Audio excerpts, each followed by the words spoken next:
Let us have a mini Bible study about Psalms or Awit 27. The Bible said, "Ang Panginoon ang aking liwanag at aking kaligtasan. Kanino ako matatakot?"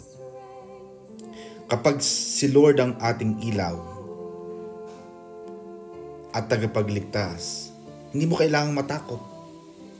Kahit gano'ng kadilim ang iyong sitwasyon ngayon. Fear fades when faith rises. Kaya maganda sa tao talagang patuloy at hindi nawawala ang pananalig sa Panginoon.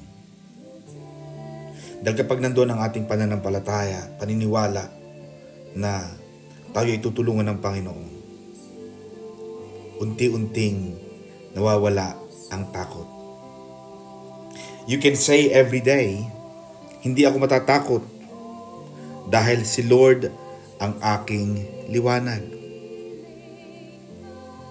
In verse 4, isang bagay ang hiniling ko sa Panginoon, na ako'y makapanahan sa bahay ng Panginoon habang ako ay nabubuhay. David's greatest desire, ang pinakamataas na hangarin ni David, ay hindi ang magkaroon ng maraming kayamanan o kapangyarihan, kundi ang presensya ng Diyos. Gusto niyang makasama si Lord araw-araw. You see, sinasabi rin ng Psalm 91, 10,000 ay mabubuwal sa iyong tabi, 1,000 sa iyong kanan, ngunit hindi lalapit sa iyo. Alam mo kapatid, kapag nasa Panginoon ka,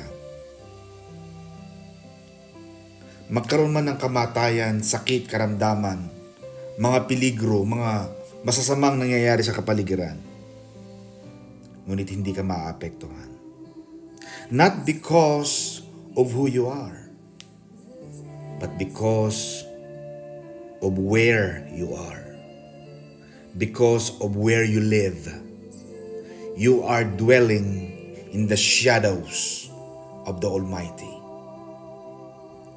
Kasi kapag nandun ka sa anino, sa shadow ng Panginoon, ibig sabihin, you are closer to God. Malapit ka sa Diyos. Inililigtas ka ng Panginoon. Pinoprotektahan ka ng Panginoon.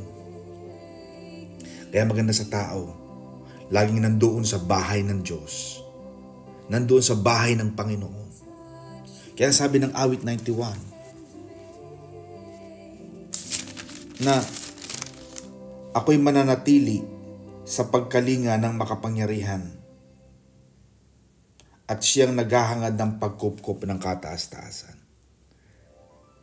Kaya dapat ang hangad ng ating puso ay magkaroon ng closer intimacy with God.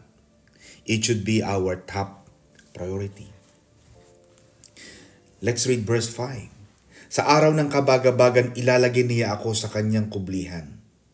Hindi ibig sabihin wala kang problema. No. It's unrealistic. Kundi may protection tayo kahit may problema. Parang payong sa ulan. Parang payong, parang umbrella. Hindi mo mapipigilan ang ulan,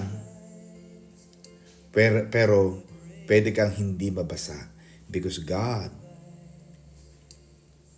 becomes your umbrella. Hindi mo pwedeng sabihin o hulaan ang iyong kinabukasan. You cannot predict the future. But if you have God who holds your future, God said, I will never leave you. I will never forsake you. Just trust in me. Everything you do shall succeed. I will open the floodgates of heaven for you. And I will promote you. I will lift you high above so that all the nations of the world will see that you are blessed. Kaya, yan ang maging hangarin natin. Verse 5, sa araw ng kabagabagan ay ilalagay niya ako sa kanyang kublihan. Kaya, kapag tayo ay may mga suliranin, Alam natin kung saan tayo tatakbo. We have God as our fortress. You see, the salvation doesn't always mean salvation going to heaven. Salvation also means that you are being saved from big problems, troubles, sickness, and diseases. Na kapag tayo ay dumarating tayo na overwhelm, tayo ay nagagapi ng malalaking mga problema at mga alalahanin sa buhay, we know, ang sabi ng awit 27 verse 5, we know na sa araw ng kabagabagan, ilalagay niya ako sa kanyang kublihan. And that reflects Psalm 91. We are reading Psalm 27, but that reflects Psalm 91.